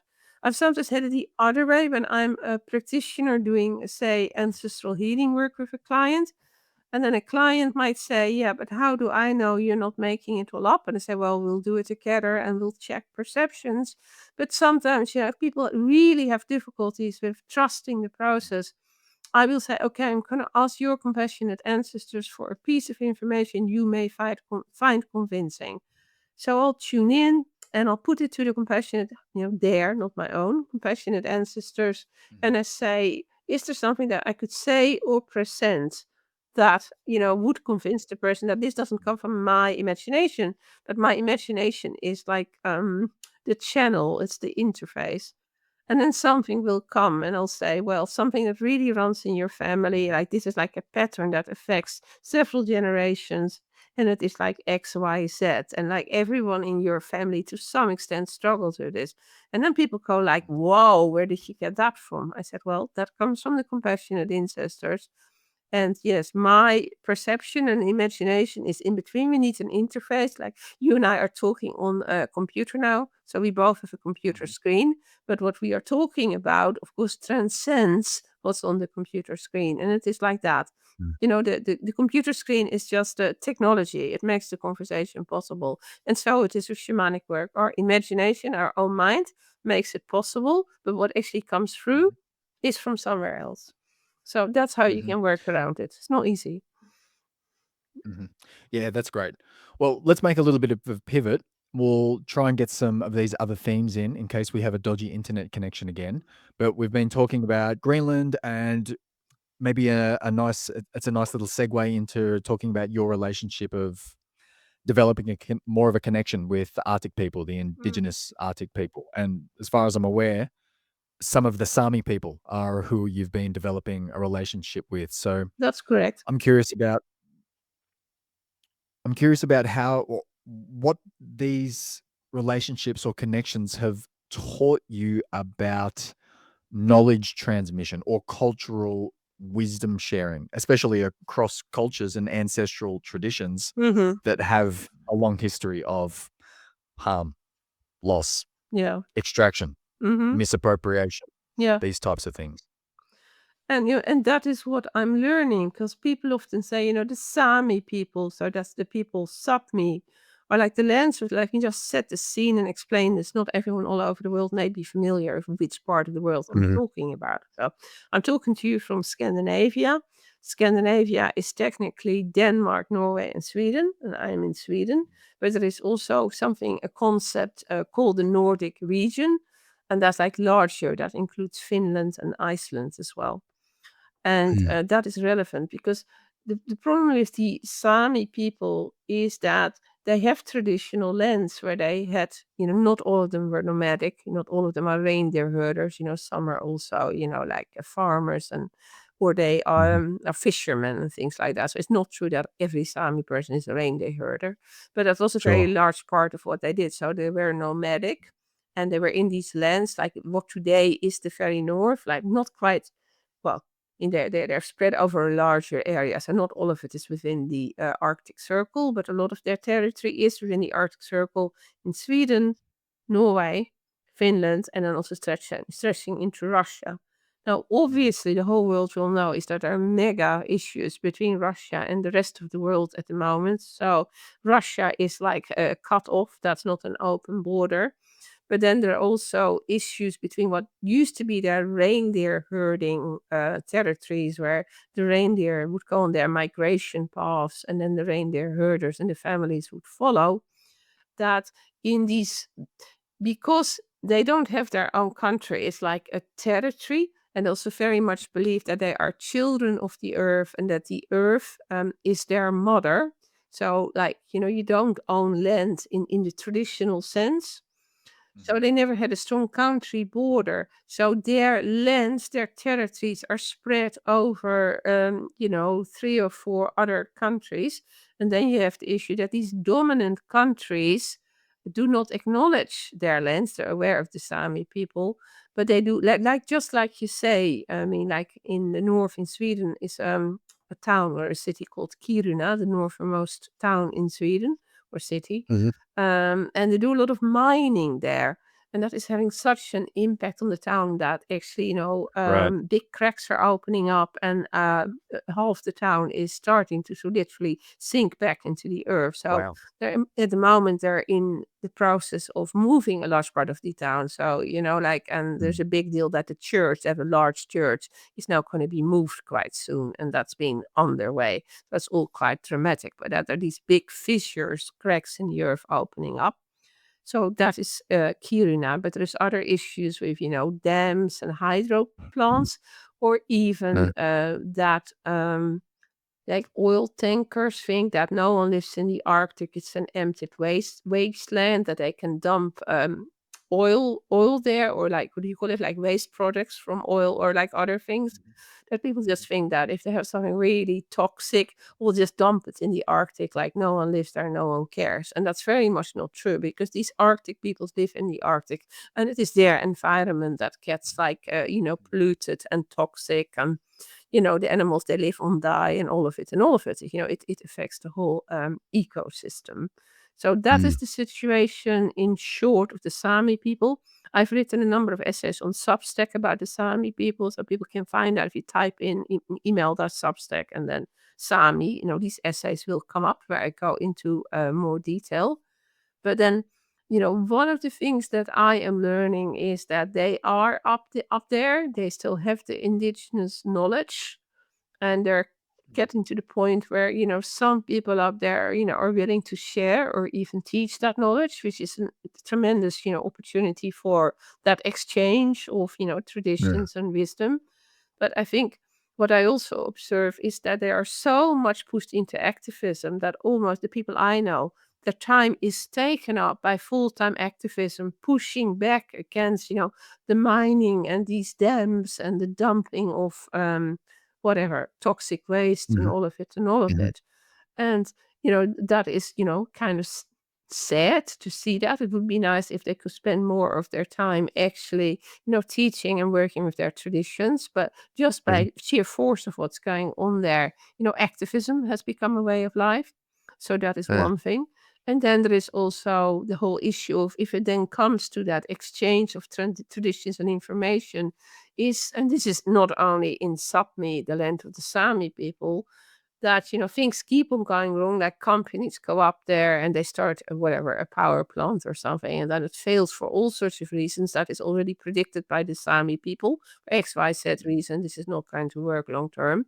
And then they just abandon it and leave all the stuff up there. So you have another monstrosity in the landscape. They don't clean up after themselves, and they just like abandon the project. Mm. And then you get a sort of thing where well-meaning Western people, or people further south, in this case it's not the West, it is the South, then say, oh, we should really talk to the Sami elders because they have all this amazing indigenous wisdom, and we should have them tell us how to proceed. And that's one of my essays on Substack is about that, which people can read. But there is this thing that it is not actually fair to first take from these people what I have. And also it's very abusive. It's the same as actually, in Australia, you had like the stolen generations, that children were taken from their parents and forcibly adopted and ripped out of their cultural weave. And, there's a lot of pain around that still being worked through. Similar Mhm. things, and that people don't seem to know, that people don't realize this happened in Northern Europe as well. So the Really? Sami people, like up there in the far north, in Norway, Sweden, and I think also in Finland, there was a period, I think in the 1950s, where these children were by the dominant culture forcibly taken. They were put in boarding schools like 2,000 kilometers further south, and these Mm. children then were in these schools where they were cut off from their families. They were not allowed to speak the Sami languages. So they were forced to speak the dominant language, be that Norwegian or Swedish or whatever. And when these children eventually returned up north to see their families, they had completely changed. And also, they had lost the use of their mother tongue. And they often didn't have a language in common with their parents anymore. So that's like Yeah. another thing, that a lot of people up there, and a lot of Sami people, have that sense of dislocation. Yes, I know I'm Sami by blood, but there's still a generation of people alive who were affected by that whole school system and all the abuse that went on. And that then also makes it harder, like the one woman that I'm friends with and talk to a lot, she said, for instance, that because of this whole thing, she said, my mother has never heard me talk in the Northern Sami, that is my mother tongue, because of this whole thing. And like, how crazy is that you never have your child talk to you in what should be your mother tongue? And all of these Uh-huh. things, still have a really big effect. Um, and then the whole thing of, the dominant countries, despite all the activism and the protests and all the writing, and there's also a very active group in academia that's writing about issues related to Sapmi. There are various universities in the north of, like Rovaniemi in the north of Greenland, where there's a whole department where they do Sapmi studies, and like all of that goes on. But you then get the thing of that it's largely ignored by the dominant culture until something goes wrong, like another factory goes bust or another crack Right. opens up, another mine or a mine accident, and part of town starts falling into the cracks. And then there is this idea, oh, maybe we should talk to the local peoples. But by then the damage is already done. And it's almost like you're making the indigenous people were specifically asking you not to do these things. You do it anyway, it all goes wrong. And then you come and say, oh, I think this didn't work very well. Can you share some indigenous knowledge with us to make this all okay again? But by then the harm is done. So It's like it's a bit too late. it's a bit too late. But also that whole, and then to also expect with people of the South, it would be so interesting to meet the Sami people. And I've had that privilege. I have the privilege of having Sami friends. But these Yeah. issues are very, very tricky Uh-huh. because, well, for all the reasons I just mentioned, and also that's why the Sami people, I mean, there's some people out there now doing it, but they have been quite reluctant to share their traditions, or you get a cultural appropriation angle where people say, oh, yeah, but I want to go up there, and these Sami drums, they look amazing, and they are amazing drums, they're amazing objects. So, and then it more becomes a tourism thing. Oh, I want my Sami drum, and I want a reindeer hide, and a few other bits and pieces. Mhm. And then I can go home and say I've met the Sami people. But I think, as my Sami friends say, tourism, and I've heard that said in Greenland as well, both Greenland and the people of Sapmi, the Sami people, have decided that there needs to be a realistic source of income and not everyone can be a reindeer herder. Both these places have told me they've decided that, that tourism is the least of all evils, because, tourism that can be managed in a better way and people get educated. And also, even in Greenland, it's better to shoot the polar bears with a camera than with a gun, obviously. So, both these countries have decided that if the indigenous population is to make a realistic income and living, then tourists have to be accommodated. They have to let in the tourists, and that the tourist industry on the whole is less damaging than some of these other industries. Um, so, that's then sort of one Mm. area. But the thing is then also that it's never a good thing when another group's sacred tradition, an ancestral tradition where everything is deeply encoded.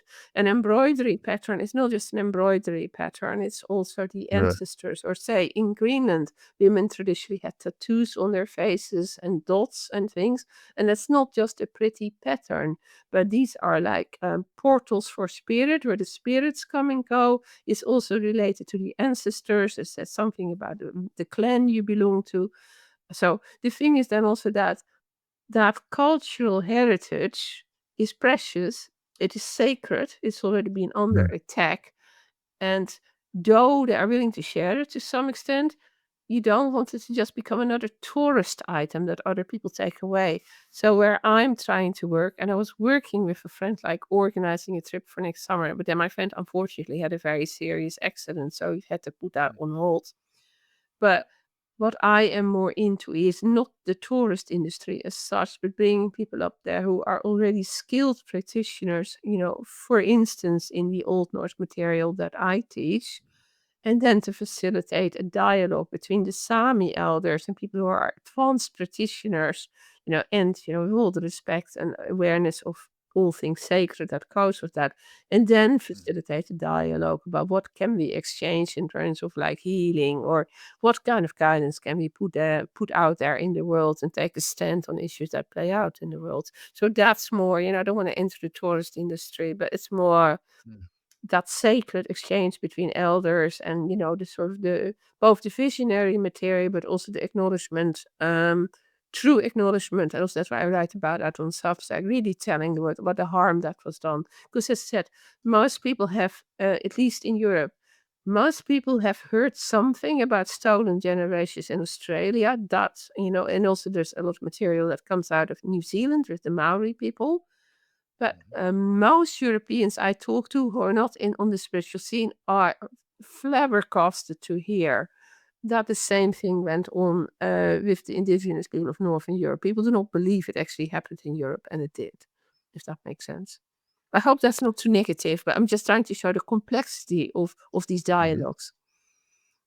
It absolutely makes sense. Yeah, it's devastating how much harm and loss and displacement Yeah, and destruction there's been and still is happening in so many indigenous cultures. I mean, we don't unless we're close to the action, we're just not hearing about it. yeah, We probably don't realize how much destruction hmm, is still ongoing for yeah, a lot of these indigenous folk. And as you say, there are so many complexities in these types of conversations when it comes to navigating the revival of lost wisdom and then being mindful in the way that it's being revisited or reinterpreted through a modern or contemporary frameworks, because a lot of what has been lost and is being rediscovered, it comes from a very particular time, place, people, culture, context, which of course is going to be quite different to the times that we're living in today. yeah. So yeah, I hear what you're saying. There's a lot of challenge and complexity in what it is that we're speaking about here. Yeah, and one of the things that I want to do, because I've got my Substack, I have a reputation as a teacher. I teach all over the world, so I have, like, so to speak, an audience. But it's a terrible world. I think of them. They're like students and participants. But the work I do has a certain amount of reach because I've done it for a long time, and I've had the privilege of working on different continents and all of it. So one of the things that I feel I can do is I can put my resources, such as, Substack, you know, at their disposal to some extent and say, okay, I can support you by writing about the things that go on there. So people get that insider picture of not just what's left out of newspapers, but what is actually going on top of the world. So that's just like one of the things I try to do and have that dialogue. And they very Mhm. kindly taught me Northern Sami words. So that's been quite exciting, actually, learning a little bit Oh, yeah? Northern Sami. Mhm. Yeah, and Mm. like, why the words mean what they mean, and then going into the deeper meanings of certain words. And it's also very interesting as a teacher of Old Norse material to sort of see how certain themes repeat in the Sami cosmology, but how it's also Uh-huh. very, very different. It's sort of it had touching points. It was also the case that even in the text from the Viking Age, there is this mention of that people would go north to learn from the Lapps. That's a word we don't use anymore, but that's Mm. derogatory. So now we say Sami people. But in the old text, it would say that because they were the most powerful workers of magic. So people from Uh, further south in Scandinavia would make a journey north and try to get themselves apprenticed to an Oide. But then there's mm. also the whole thing is the male-female thing as well. That's also been explained to me at length that, you know, there was a period where just like Seder and all of that was rediscovered after a long period where Christianization had like almost pushed it underground. And then in the early Romantic period, it sort of becomes interesting again and people sort of revive it and study it again. Um, and then there was also, well, then there was a period of horrendous persecution of the Sami people. And it wasn't only the children in boarding schools, but also the Noaidi, like the shamans were like hunted down and their drums were buried. And then Sami people often sort of knew that that was coming. So a lot of these old Sami family drums, because they didn't want to hand them over to the church for destruction, they were buried at certain places in the landscape. So they put them in the earth, in the ground, and you can't sort of see where they are, but there is still old Sami knowledge where some of these old drums are buried, and sometimes they come to the surface. So, and I had from like history books and books about the Sami picked up this whole persecution of the Noaidi. But then it's been pointed out to me by the Sami people that also there, well, a bit like in Viking Age Scandinavia, you have the sort of male or masculine realm in the cosmology, and you Hmm. have the feminine realm, and that it was like the men and their drums, so the noaidi, you know, that had all of that persecution, and that's what's written about, and that's how it's presented in movies. But I've been told that the traditions lived on, um, because the women, like, they use all of it, it's things carved on their household objects, it's things woven into the traditional clothing they wear, it's like words for things, it's songs you teach the children, etc., etc. And how actually their cosmology and their spiritual wisdom carried on as usual within the feminine realm, because no male Christian priest persecutor would go and think to check the wooden spoons in the kitchen or the embroidery on the clothing that the children were wearing. So that's what's being explained, and maybe that's interesting for listeners, just to show Yeah. how interesting this is. Because we don't think, oh, that's like terrible. The Noaidi, the shamans got persecuted, the drums got either burned or buried, and it's all calm. Well, it's not like And that. There's still knowledge about where these drums are. And within the home, or also within, the tents, when they were on the move, they lived in these like yurt-like tents. Uh, and with all the everyday tools and I mean, all of these have like ancestral stories attached to them. And as the Mhm. women are like raising, or at least were raising their children, these stories were told. And, you know, that was never touched by the Christian male persecutors, because they weren't even aware of that whole spiritual dimension of life. And that still goes on today. Oh, that's also interesting. You're really such a wealth of knowledge, Imelda. And Oh, like thank you you. say, you've been teaching and writing for such a long time. And of course, you've been walking the path for such a long time. And I'll ask you about initiation. Yeah. So you mentioned stepping into this, the archetype of the hag as a Yes. spiritual Yes. elder. Yes. So, whether you feel like you are making or have made the transition into having elderhood kind of claim you, like through your own interpretation of Mm. initiatory processes, it'd be great to have you speak into your journey into becoming an elder and what this has been like for you. Like, do you find yourself grappling with different kinds of questions? Are there certain themes that have become more prominent? What's different about how you walk or you are walking now as a woman in her late 50s? It's a very good question. I remember when I was 45 and my children were still much younger. They're, like going for the early teenage years. I once got an email from someone in Australia, and the email started with, you know, esteemed global elder of spiritual traditions. And I just jumped, because at that point I wasn't ready to think of myself as an elder yet. Though elders, it doesn't need to be an age. There can also be younger people like yourself who step into the role of elders. But that was the first time someone called me an elder, and I wasn't comfortable with it. Interesting was Yeah. that came from Australia. So that's been a whole journey. And I'm 58, so I am in my late 50s. And it's interesting also how, I mean, I work with the pregnant hag. I work with like Baba Yaga, the Russian Baba Yaga, and her other manifestations. And she's not the same as, but she has counterparts in the Norse goddess Hel, in the Germanic goddess Frau Holle, and there are like others as well all over Europe. And for me, it is like that there is just a point that there is a time in your life where the hag just comes calling, and you have to go through that process of initiation. If you have not successfully worked through your own initiations, you cannot be a holder of rites of passage or initiation for others. It's something you have to live it, and you have to survive it, and you have to have a handle on it. Otherwise it's very dangerous territory to step into, because these are times when people's lives are upended and they don't know what is up or what is down anymore. It's No. very discombobulating. And I would also say that, in terms of, it's a rune magician, that for me, the hag, the pregnant hag, is the indwelling spirit of the Hagel or the Hagelas rune. It's, No. it's like one of the runes. It represents the letter H. So I find her in my rune set as well. And Mm. it's just like in my own life right now, I've always jokingly said that, oh, like I'm a daughter of Baba Yaga and things like that. And, it shows up in my paintings. I've got an essay about Baba Yaga on Substack and another one in the draft box that will go out in the next few weeks. So there's going to be a Mhm. follow essay coming up. And in this time of life, it's like very, very active. And it was only recently a very esteemed colleague of mine said to me last summer, was I was saying to her, I don't feel comfortable with the word elder. I said, that it's a compliment when people bestow that title, but it's not something I feel I can claim for myself. And this very esteemed colleague who has written many books and who really is an esteemed elder of the spiritual community said, Imelda, I think it's time that you take that. So you've earned your stripes, you've done the work. And I still struggled with it.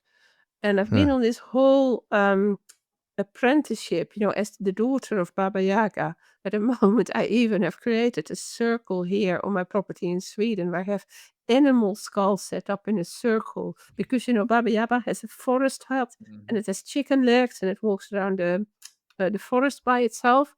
And I thought, well, actually, let's create a place to honor her. So I have that set up at the Yeah. moment, and I consider they're not human skulls. I thought it was a bridge too far, but the animal skulls that I find in the forest. And it's just the most incredible apprenticeship, and it's both. There's incredible joy and incredible grief because there is that, Mm. knowing that my sons are all in their 20s now, so I will not have a 7-year-old again who will put mermaid face paint on my face or whatever it might be, and enjoy it while you have it because it's so precious, and one day you will not have it.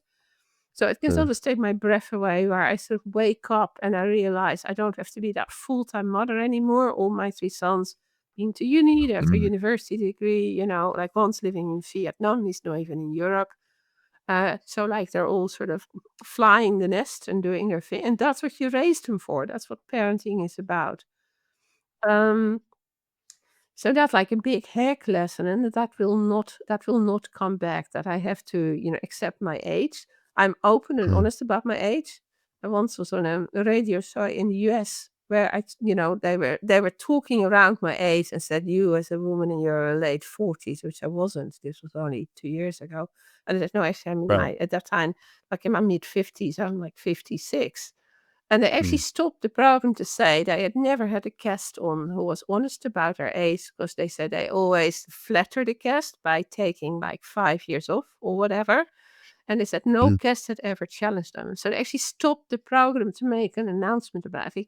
How insane has the world become if I can't even be honest about my age?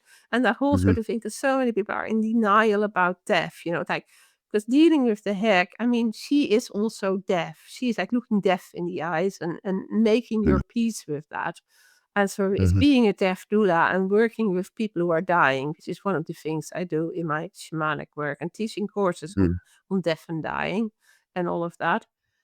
So I just try to, in these kinds of ways, like not lying about those age, not trying to sort of suck people into saying, oh, Imelda, you don't look your age, you look 10 years younger. No, I don't look 10 years younger. And like, those are not the compliments I'm trying to you know. So just in those, I write Substack essays about that daily practice of, like Mhm. facing my own death for a moment and like contemplating that and then seeing my life where every day is a Mhm. gift. I'm not entitled to this life. I may not be here tomorrow. If I Uh-huh. am, it is lucky, but to see every day as a gift, not as something I'm entitled to.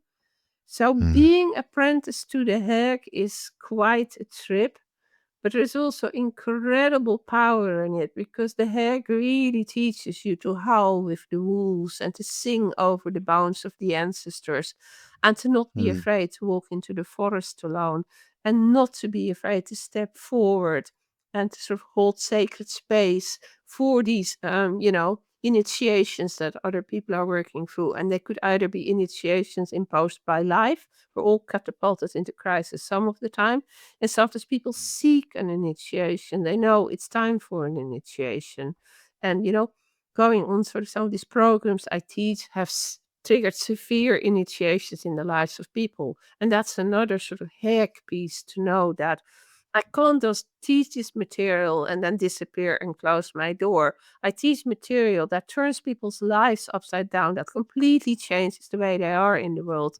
And then I also have the kind of, what is it, the mentoring, the pastoral responsibility, be not endlessly and not always 24/7, but to, make myself available. I say to all of my clients and students that I take responsibility for what I teach, because you can't sort of take people through these huge life and death changing processes and then say, hey, I've done my 9 to 5 and now I'll go off duty. It doesn't work like that, does it? Mhm. Yeah, I hear you. And it's pretty obvious that there is a lot of stuff in the collective, particularly for women, when it comes to grasping onto the idea of youth and really struggling to see the value in the aging process. Hmm. I don't know if that's prominent over there in and what you're observing, but it Totally, certainly is over totally. here big time. Oh yeah, Yeah. that's not only in Australia, that is like world or Western worldwide, maybe the whole world by now. Yeah. Mm. And then so, it When took you me, laid all yeah, when you laid all of your skulls out yeah. in honor of Baba Yaga, would you do you consider that part of your or was that part of your formal or informal kind of transition into more of this hag energy, the elderhood that was claimed to you? Like, It's because I'm just, curious about any particular uh, Nordic, Northern no, European ritualistic rites or this practices is not a that might be used to market. This is not a standard Northern European rite, though. I mean, it's so powerful that I could imagine doing it with other people, like in the future. But also, try everything on myself first. It's not fair. You can't use other people as guinea pigs. You have to actually put yourself through it and come out the other end, Uh-huh. and then you can assess if you do it to someone else, or not do it too, but if you would host it Mhm. for someone else. Mhm. Sure. So this was just like an impulse. This, I kept on having dreams where I was surrounded by a circle of skulls. And in my dreams, I would be in Baba Yaga's house. And, she would sort of, teach me stuff. She's in my paintings as well. She's just like really alive right now. And I thought, oh, this would just be a beautiful way of honoring her. And that's why, and also my husband had a number. He had made a circle of tree stumps. There was a tree that fell, that already fallen, was already dead. So he cut it up and he turned the tree stumps into a circle. So the skulls are not sitting on the ground, they're sitting on tree stumps of different heights. A bit like a sort of mini, like a stone Yeah. circle, but made of wood. And then they all have the Man. skulls on top. And it's like a circle. And I saw and put myself in the heart of it. And I sit there and I communicate with these skulls. And also then while I sit there at different times of day, like it's very interesting. Now the energy in the morning with the dawn chorus is very different, like sitting there in the evening. And until very recently, it's only now I saw the stars 2 days ago for the first time because we've had the midnight sun. And, it's just really interesting to sit there. And at some point, it's like midnight and it's still daylight, and you could still sort of, read without a torch and stuff like that. And to be there in that circle at all hours and see the animals come and go, and just receive these teachings from Baba Yaga, as you correctly pronounce it in Russian. We say Baba Yaga, but actually Baba Yaga in Russian. Little. Um, and it's never the same. Like every time I go there, there is a different experience. And in a way, I'm going to leave that skull circle up because my students will be here in a few weeks. I'm going to invite them to sort of sit there as well. And we're actually doing death Uh-huh. and dying. And teach the wild Kind of. hunt and, the Old Norse psychopoms and Norse work with the dead and with the dying. Um, but like also, it's got to the point where I wanted Baba Yaga to not just be a figure in spirit I work with. And the beauty of like ceremony or making such a circle or a painting is that you can offer these great spirits and deities a home in the material realm. And like they do many Mm. things for us because they guide us and they lead us and they give us precious insights and dreams. But one thing I have discovered is they really love it when you give them a home in the material realm. So that could be in a painting or that could be in such a skull circle as I'm just describing. And then you just give them more of a permanent home. So for me, that skull circle is also about accepting that my house here in the forest is a bit like Baba Yaga's hut. I call myself Baba Yaga's daughter or one of her daughters. I'm not the only one. And sort of, Mhm. creating these places is a way of saying, you have a home here with me because you have taken me into your family. You have appointed yourself my mentor. And for me, that is all part of accepting that I'm an elder. And I no longer find it deeply embarrassing to say, yeah, I am an apprentice elder or I'm an aspiring elder. And I'm like Mm. getting there and getting there. It doesn't Mm. feel horrendous anymore to call myself an elder. I love that. Well, there's stacks more that we could talk about, but I've got to start wrapping it up because I've got to get back to the kids. Of So course maybe we you can do. start to tie a bow on it because you've got two new books that you're working on. We didn't even really talk about your previous book that you No, published, that's which is right. North Sea Water Yeah. in My Veins. But maybe you can offer up an overview of that book and then the two ones that you're working on at the moment. Rune Magicians is one topic, Inuit deities and mythology is the other, as far as I remember. Yeah, no, this is all correct. So in reverse order, I am currently working. I've been asked by my publisher to write a book about Inuit deities and cosmology, because also based on the time spent in Greenland and that direct experience. So that's what I'm currently working on. That fits in with the work with the Arctic peoples and the Arctic region. Mhm. Mm. Um, my handbook for rune magicians, which is called Portals, Patterns, and Pathways, has just appeared on Amazon, so it's available for pre-order. I'm writing on Oh, a great. Substack post, which will come out in the next few weeks, with just the cover reveal, so people can see what the cover looks like. So it's pre-order. It will be published on the 26th of May, 2026. Publishing is a very And long-term process. And the book uh-huh. before that, that was coming out, I was working on that last time I spoke to you, is North Sea Water Uh-huh. in My Veins. And that was a book about the indigenous ancestral spirituality of the Netherlands, a book that I had never planned to write, but I had a Dutch student on one of my courses, first in London and then here in Sweden. And he said, Imelda, I'm so frustrated here in the Netherlands. There's all of this light workers and swimming with dolphins and borrowed spiritual sweat lodges. It's all sort of, borrowed art of spirituality. And I can find almost no material about what was the ancestral indigenous spirituality of the Low Countries. And he said, Imelda, I think you would be the right person to write that book because also, you speak so many languages, so you could do, and you're good at doing research. And I really heard that, and I thought, that's a book I don't want to write. That sounds like a lot of trouble. But I thought it'd be fine because there's nothing there. Life in the Netherlands is very, what do you call it? It's very secular. So I Mhm. said to keep my student happy, I said, well, I'll look into it and I'll let you know, but I'm not sure. And then I went on my summer break and I was here alone in Sweden. And I thought, well, okay, I've made this promise. I'll just do a week of research. So I just started doing research and I sort of looked at books that I could order in Dutch. My mother was still alive in the Netherlands, so she agreed to be on the receiving end of these books because they wouldn't ship them abroad, only to a Dutch address. So my mother became the head librarian and the gatekeeper, like opening the door, and all these piles of books were being delivered, and I went to collect them. So that was my mother's contribution to that book.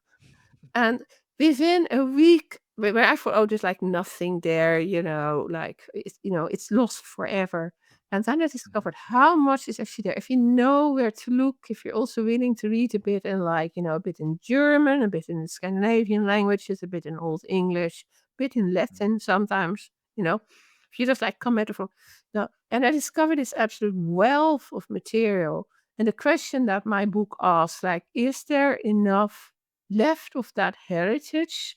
So people, if they wanted to, could realistically follow the ancestral path, like practice an ancestral indigenous spiritual path. That Mm. belongs to the Low Countries and is unique to the Low Countries. So to my very great surprise, the answer to that question was yes. So by then I was hooked.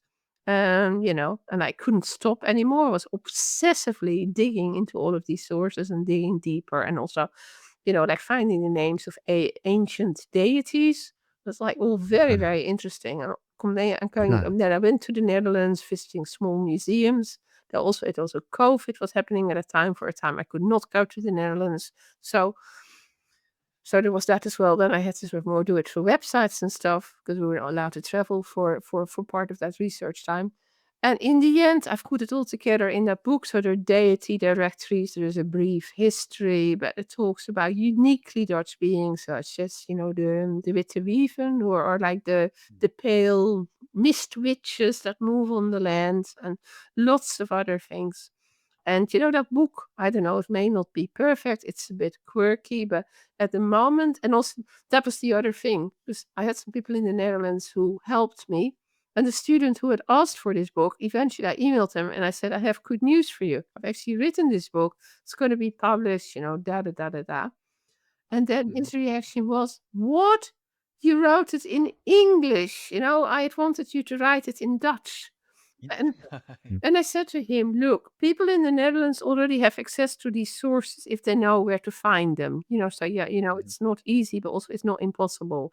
But I said, by writing it in English, that was a conscious choice. Like all these people who have a connection to the Netherlands, who had Dutch grandparents, whatever, people in New Zealand or Canada or wherever, Australia, they might be in the world. I want this to be democratic. And the thing is that in the Netherlands, English is almost the informal second language. Most Dutch people speak exceptionally good English and they can read in English without too much trouble. But the people who've left the Netherlands and not, learned to speak Dutch, they have absolutely no way into this material. So that was part of the vision for these books. I've translated it, even bits from Afrikaans in South Africa and all of it. So I've translated it all, given all the translations and explanations of what it is, how you pronounce it, and then, put it into English. And that book has been very well received. I've had so many reactions from a lot of people said like, thank you, because this was a closed book to me. And now your book opens it up. I think I can actually start working with this. And not only that, but also smaller groups of people in Belgium, Germany, the Netherlands, and even the surrounding areas got inspired by that book. And they're now like getting together, they're going through old archives, and they're they're sort of dredging up new material. So they're continuing the quest for information. And that's absolutely fantastic that I was able to write a book that inspired people to do that. It was a huge privilege. So I'm now very grateful to this student. So the student was not so happy with the finished book, but in the wrong language, unfortunately. Yeah, sure. When you're talking about the Low Countries, just before we tie a bow on this, is that also inclusive of what I've heard called the Atlantis of the North Sea, Doggerland? Dogger, yeah, the Atlantis of the North Sea. Well, Doggerland is underwater. You know how there have been ice ages in the past, and it is said that we are still moving out of an ice age. We're also doing damage by causing global warming, but there is another thing going on. We're still slowly pulling out of an ice age as well. So there's several things going on.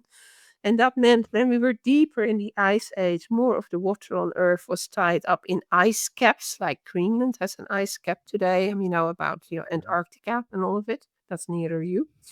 Um, but then also with the pulling out of the ice age, temperatures rising, there is more like water available. You have more ocean and less ice.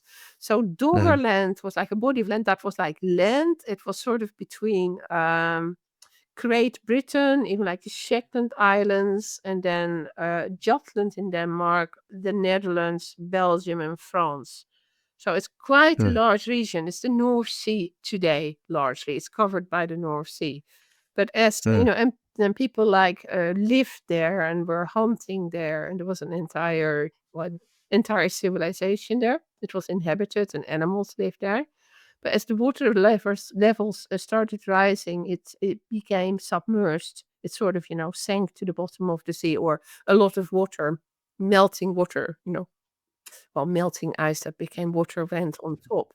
But Doggerland is still on the bottom of the North Sea in the area I described.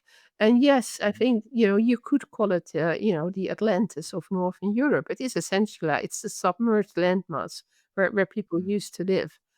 And I'm just like really, really intrigued by that because it's part of the map of Europe. People used to live there, our ancestor used to walk there, and now it's on the bottom of the sea.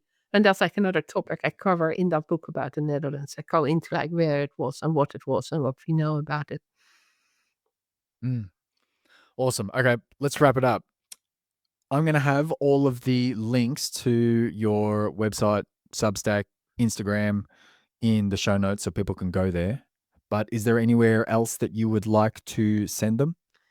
Maybe my YouTube channel. I have quite a lot of videos about like runes and about Norse deities and things like that. But you already said YouTube channel. I think that was already in what you said. But that's another I'll add place that as to well. go. Yeah, I'll add that in. My online school is coming down because the fees became so exorbitant. So the Right. Teach Hag school, teachings, right? Your yes, and courses on don't Teachable. Yeah. don't put that in the show notes because, as I said, Teachable has multiplied the hosting fees like fourfold. So to keep it, have to pay 4 times what I was paying before, meaning that it's going to be a big loss-making operation, meaning that the school is coming down. So I'm moving to other Yeah. platforms. Okay. Got it. So please don't put that in the Got it. show notes. Yep. I won't add that in. All right. Then, lastly, what kind of invitation or encouragement or final words might you offer to any people who are tuning in that are standing at the edge, standing on the precipice of spiritual deepening or longing for initiation or ancestral reconnection, psycho spiritual maturation, whatever it is? What might you say as we close up? I would say take the plunge. It will not be easy, but you will never regret it because it's a journey where you really get to know your authentic self and you'll start making choices that allow you to live an authentic life. Once you do that, you cannot even imagine going back. But it does involve initiations and, things going topsy-turvy. It's not going to be easy. As I said, fasten your seatbelt is what I say to my clients. There's going to be turbulence, but the journey is going to be well worth it. That's great. I love it. All right, let's wrap it up. Okay. Thanks again for your Thank time, you. Imelda. We got there in the Eva. end despite the technological Oh, I difficulties. know. And sorry for the editing job you're going to have dealing with that. It's not good. That's fine. No problem. I'll be able to figure it out pretty easy. Well, there you have it. Some rich and fertile ground to dig deeper into. And there were still plenty of themes that we didn't get to explore because of the tech difficulties that we had and running a bit shorter on time. But a couple of things that have stuck with me are my own longing to reconnect with my Northern European ancestry because I have Finnish and Swedish blood from my dad's side, and I've long felt a connection to the Sami way of life and some of their practices and traditions. And it really feels like there's a part of me, like a piece of me, that's missing, that's unexplored, that's unintegrated through never having been there and experienced those cultures and that landscape. And the diaspora of so many of us, of being displaced and having mixed, diverse ancestry, it can certainly make it much more difficult to reconnect back to tradition and place. And I mean, if you know my path, you'll know that I walk with an amalgamation of spiritual and shamanic traditions. And a lot of people like to look down on that, these syncretic ways, because we risk diluting or misappropriating or extracting cultural cosmologies and practices that are from a very specific time and place, ecological, cosmological context. And I don't necessarily disagree with that. And yet also, it is clearly a modern response to hundreds of years of cultural displacement and destruction, where people are looking for something more meaningful, more sacred. And I know for myself, I followed the thread of what practices and ceremonial traditions inspired me, whether spiritually or shamanically, and learnt about them and practiced them as a way of trying to restore some shred of connection to the sacred, to deeper meaning, to how to realign to harmony in a super disconnected, fragmented world. And part of that includes some South American traditions through the Peruvian medicine ways, the North American flavored traditions of Vision Quest and Sweat Lodge, and of course, both being out in the wilderness and seeking a vision for one's life and purification via ritual sweating. These are cross cultural practices. And as Imelda mentioned, through the saunas or similar iterations in Northern Europe. But it's like I didn't grow up in these traditions. I didn't grow up in the Philippines where I was born. I've been in Australia, and had a childhood very, very void of ceremonial medicine traditions.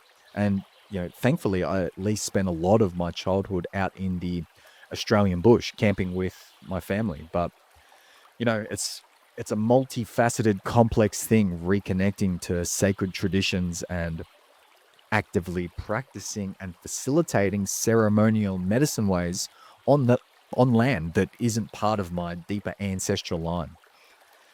And I know that there's going to be some of you listening or watching this where there's aspects of this journey that resonates with you. And if you feel the grief and the longing in that, that's okay too. That grief and that longing can also be a sacred connection back to the divine. And then also, one other thing to double click on what Imelda mentioned about Indigenous knowledge often being overlooked until there's times of crises, like crises arise. Yeah, that's interesting. Hey, I mean, in the psychedelic medicine world that I've been long exposed to, there's often talk of the themes of deforestation or logging in the Amazon. And yeah, ayahuasca, Amazonian shamanism is a major focus in that world. But unless we're exposed to other aspects, so many of us have no idea that they're polluting Arctic seawaters as a toxic waste dumping ground, or that Northern European indigenous traditions are still out there, but like almost everywhere else, they're getting hammered by the expansion of the modern world. And if we look to the pop culture, PC rhetoric about all this white privilege, this and that, it goes to show how there's barely even an acknowledgement of white-skinned indigenous folk up in Northern Europe who are just as much at the whims of cultural destruction as many other indigenous folk. It's a crazy world that we live in. It's a crazy world. I don't know. I'm not sure I'm smart enough to talk about all the complexities here, so I'll just rein it in and say that, hey, as mentioned, a couple of the ways in which I've found to navigate this crazy, disconnected world and reconnect to something more meaningful, something more sacred. When we do the cleansing and the clearing and the healing work, and we have more of an opportunity to get more aligned to mission, vision, purpose, soul path, a greater potential, calling us forth. Some of the ways in which I've found to navigate and help to orchestrate this connection for others is through offering the pilgrimage, shamanic wilderness expeditions. That September 2025 gathering is now full, but we still have a couple of availabilities for our Vision Quest, the Wilderness Vigil, in October in Victoria, Australia. So you're welcome to come and connect if you want more info there. All the links to connect with myself and Imelda, they can be found in the show notes. I'm most active on social media, so you can come and find me and connect with me there at Kayuta Kiora. I'm going to leave you with it. Thanks for tuning in. I hope this episode has been as fruitful as birdsong on morning wind. Until next time.